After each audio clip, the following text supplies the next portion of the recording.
जय जिनेन्द्र। आज इस वीडियो में हम पुद्गलास्तिकाय के बारे में जानेंगे। हालांकि षड द्रव्य वाले वीडियो में भी 6 द्रव्यों में पुद्गलास्तिकाय के बारे में हम चर्चा कर चुके हैं, किंतु वह सामान्य चर्चा थी। आज हम पुद्गलास्तिकाय को विशेष रूप में जानें। यह 2 शब्दों से मिलकर बना है, पुद्गल और अस्तिकाय। पुद्गलों के प्रदेशों का समूह। 6 द्रव्यों में एकमात्र यही एक ऐसा द्रव्य है जो रूपी है। इसमें परमाणु पूर्ण स्वभाव से मिलते हैं, एकीभाव होते हैं और गलन स्वभाव से पृथक होते हैं। इसका अर्थ है ये संयुक्त और वियुक्त होते रहते हैं। पुद्गलास्तिकाय द्रव्य से अनंत हैं, क्षेत्र से लोक प्रमाण हैं, काल से अनादि अनंत हैं, अर्थात थे, हैं और रहेंगे। भाव से स्पर्श, रस, गंध और वर्णवान होते हैं। ये पुद्गल के गुण हैं। पुद्गल के धर्म ये 10 प्रकार के होते हैं। शब्द, बंध, सौक्ष्म्य, स्थौल्य, संस्थान, भेद, तम, छाया, आतप, उद्योत और प्रभा। सबसे पहले शब्द को जानें। पुद्गलों के संघात और भेद से ध्वनि निकलती है। यह शब्द 2 प्रकार के होते हैं, प्रायोगिक और वैश्रसिक। प्रायोगिक शब्द भाषात्मक भी होते हैं और अभाषात्मक भी। वैश्रसिक स्वतः ही होते हैं, प्रयोग से नहीं होते, जैसे मेघ आदि की ध्वनि। और जो भाषात्मक होते हैं वो जो हमारी बोलचाल की भाषा है, और अभाषात्मक में चीख, छींक, खांसी आदि। बंध, मिलने को बंध कहते हैं। यह बंध भी 2 प्रकार का होता है, प्रायोगिक और वैश्रसिक। जो भी प्रायोगिक बंध है अर्थात प्रयोग से होता है, वह सादी होता है अर्थात विथ स्टार्टिंग होता है, और वैश्रसिक बंध स्वतः ही होते हैं। इसके बाद है सौक्ष्म्य और स्थौल्य। सौक्ष्म्य मतलब सूक्ष्मता। यदि हम कई वस्तुओं में इस प्रकार जानें कि भाई यह वस्तु सूक्ष्म है, यह वस्तु उससे बड़ी है, इसको हम सौक्ष्म्य और स्थौल्य से जानते हैं। जब हम सौक्ष्म की बात करते हैं तब कहेंगे आम से चेरी छोटी है, और स्थौल्य की बात करेंगे तब हम कहेंगे खरबूजे से अंगूर छोटे हैं। इसी प्रकार भेद। भेद कई प्रकार का होता है, अर्थात कि टुकड़े होना। जैसे किसी टहनी से किसी लकड़ी का टूटकर अलग हो जाना, दूसरा चूर्ण हो जाना मतलब आटा, तीसरा खंड अर्थात लोहे आदि के खंड, लकड़ी के खंड हो जाएं, चौथा प्रतर अर्थात लेयर्स। जैसे अब्रक में लेयर्स होती हैं, उन्हें प्रतर कहते हैं। अनुतटिका माने तालाब की दरारें। इसके बाद है तमः। तम मतलब अंधकार। पुद्गलों का सघन कृष्ण वर्ण के रूप में परिणमन अंधकार कहलाता है, या कह दें तम कहलाता है। छाया, पुद्गलों का प्रतिबिंब रूप परिणमन छाया कहलाता है। आतप, सूर्य आदि के उष्ण प्रकाश को आतप कहते हैं। और उद्योत, चंद्र आदि के शीतल प्रकाश को उद्योत कहते हैं। प्रभा, रत्न आदि की रश्मियों को प्रभा कहते हैं। ये सभी पुद्गल के धर्म हैं। अब हम जानें पुद्गल की शाश्वतता और अशाश्वतता। पुद्गल शाश्वत भी है और अशाश्वत भी है। द्रव्यतया पुद्गल शाश्वत है, क्योंकि वे सदैव थे, हैं और रहेंगे। एक भी परमाणु पुद्गलास्तिकाय से कम या अधिक नहीं हो सकता।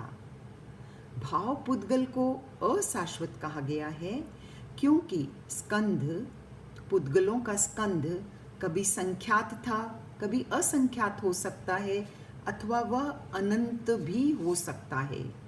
इसका अर्थ हुआ जो उसका घटना बढ़ना है वह अशाश्वत है। पुद्गलों के 6 प्रकार हैं। पहला सूक्ष्म सूक्ष्म, इसमें परमाणु पुद्गल आते हैं। दूसरा सूक्ष्म, इसमें द्विप्रदेशी, त्रिप्रदेशी, संख्यात अथवा अनंत प्रदेशी स्कंद भी सूक्ष्म में आ सकते हैं। तीसरा है सूक्ष्म बादर, इसमें गंध पुद्गल आते हैं। और चौथा है बादर सूक्ष्म, उसमें वायुकाय के पुद्गलों को लिया गया है, अर्थात वायुकाय के शरीर को माना गया है। और पांचवा है बादर, उसमें अपकाय जीवों का शरीर कहा गया है। और छठा है बादर बादर, उसमें पृथ्वी, अग्नि, वनस्पति और त्रस जीवों का शरीर लिया गया है। पुद्गल के 4 विभाग हैं, स्कंद, देश, प्रदेश, परमाणु। स्कंद मने द होल थिंग, एक वस्तु। देश उसका एक कल्पित अंश। और प्रदेश उस देश का ही एक इनडिविजिबल पार्ट जो साइज में परमाणु जितना हो लेकिन स्कंद के साथ लगा हुआ हो। और एक लास्ट है परमाणु, यह स्कंद से छिटका हुआ अर्थात स्कंद से अलग भाग परमाणु कहलाता है। प्रदेश और परमाणु में साइज में कोई फर्क नहीं है, फर्क इतना ही है कि प्रदेश स्कंद से युक्त होता है और परमाणु स्कंद से अलग होता है। अब हम एक और कथन को जानें कि भाई जो पुद्गलों के स्कंद हैं और परमाणु हैं वे सादी हैं, शांत हैं, अनादि हैं या अनंत हैं। तो स्कंद और परमाणु प्रवाह की अपेक्षा से अनादि अनंत हैं, अर्थात कि वे हमेशा से थे, हैं और रहेंगे।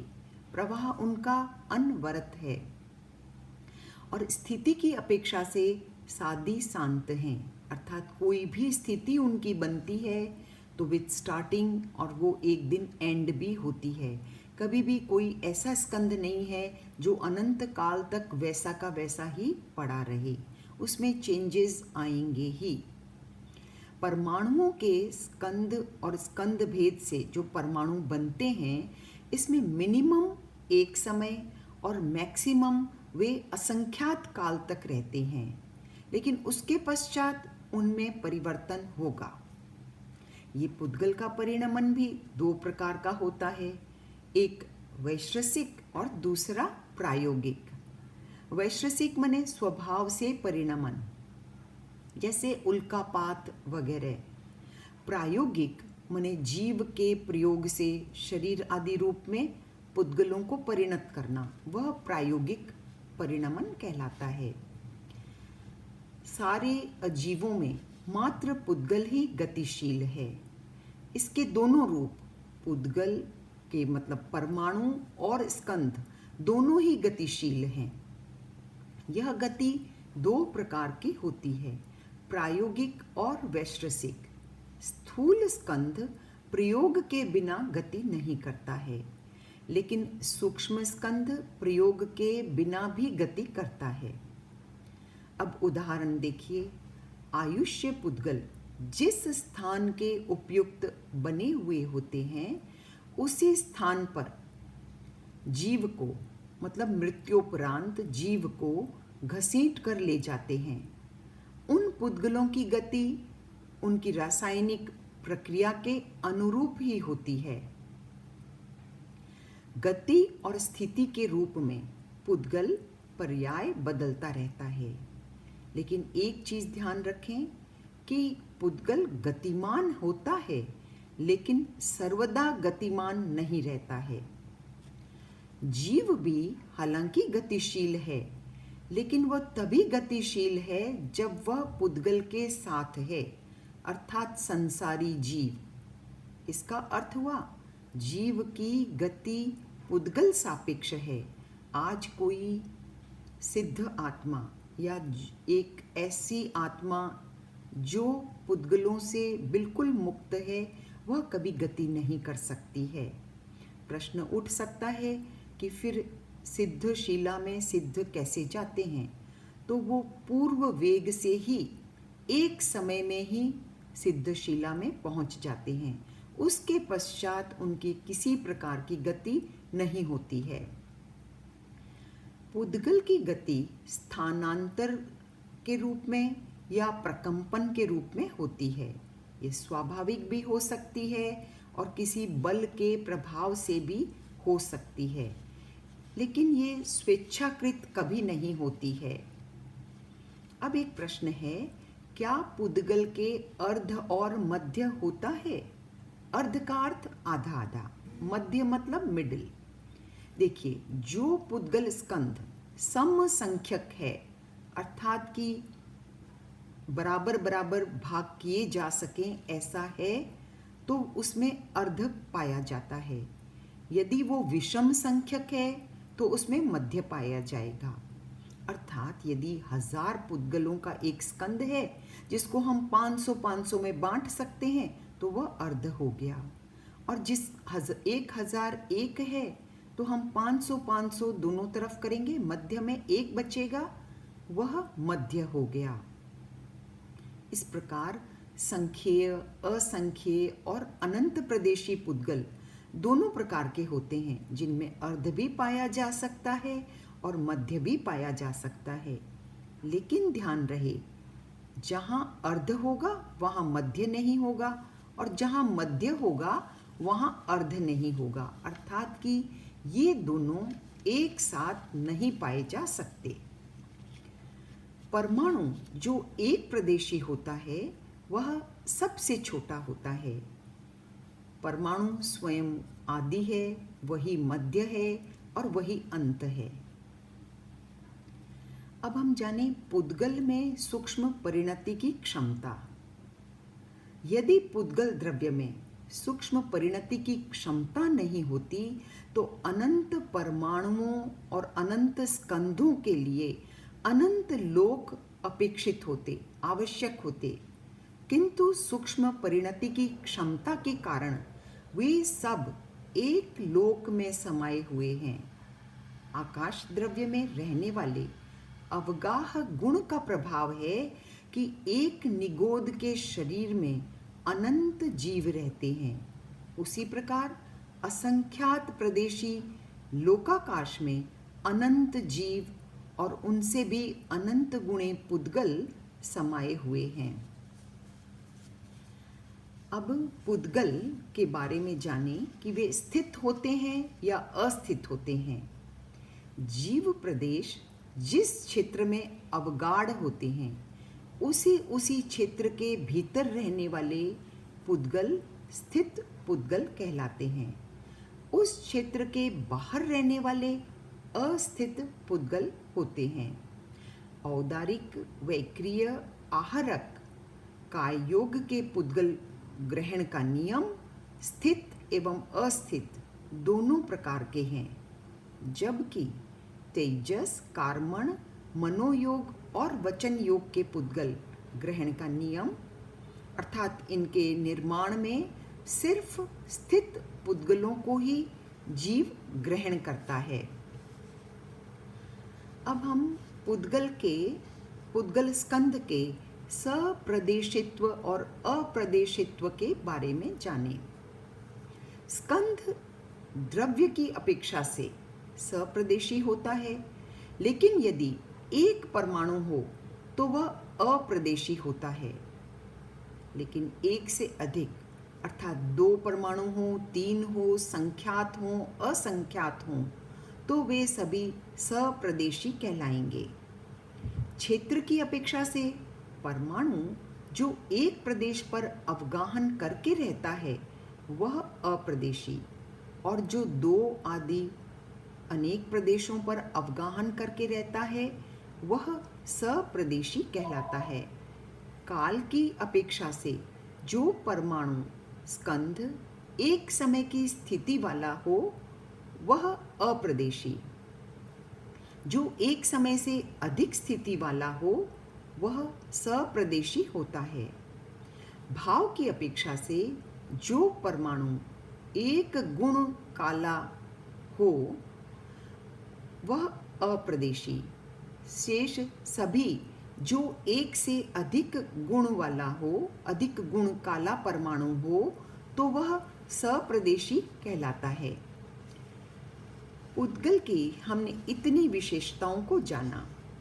इसके पश्चात हम इसकी सर्वाधिक विशेष विशेषता को जानें कि 6 द्रव्यों में यह एक ही द्रव्य है जो दृश्यमान है, रूपी है। यदि हम इसे लोक से निकाल दें तो यह पूरा लोक इनविजिबल हो जाएगा। जीव के लिए यह बहुत उपयोगी है। यह है तो संसारावस्था है, और यदि संसार अवस्था न हो तो मोक्ष का भी अभाव ठहरेगा, क्योंकि प्रत्येक जीव जो सिद्ध होता है वह संसार पूर्वक ही सिद्ध होता है। सिद्ध शिला पर जीव संसार अवस्था से ही जाता है, अतः संसार अवस्था में यह अनिवार्य द्रव्य है। आइए अब अनेकांत परक इस कथन का दूसरा पक्ष भी देखें। आज जितने पुद्गलों का परिग्रह हमने कर रखा है, चाहे गहने हों, कपड़े हों, फर्नीचर हों, सजावट के सामान आदि हों, ये सभी किसी न किसी जीव के छोड़े हुए शरीर हैं जिसका हमने परिग्रह कर रखा है। ये आप हम सभी अच्छी तरह जानते हैं। किसी जीव का छोड़ा हुआ शरीर मृत शरीर कहलाता है। इसका अर्थ हुआ हमारा जितना पुद्गल परिग्रह है, जिसको देख देख कर हम खुश हो रहे हैं, वह सारा मृत शरीर का परिग्रह है। क्या हमारा इनकी ओर इतना आकर्षण न्याय संगत है? क्या यह तथ्य हमारे लिए विमर्शनीय नहीं है? आज हमने पुद्गल को अच्छी तरह समझा। अब हम पुद्गल के आकर्षण को धीरे धीरे कम करना चाहें। जय जिनेंद्र, धन्यवाद।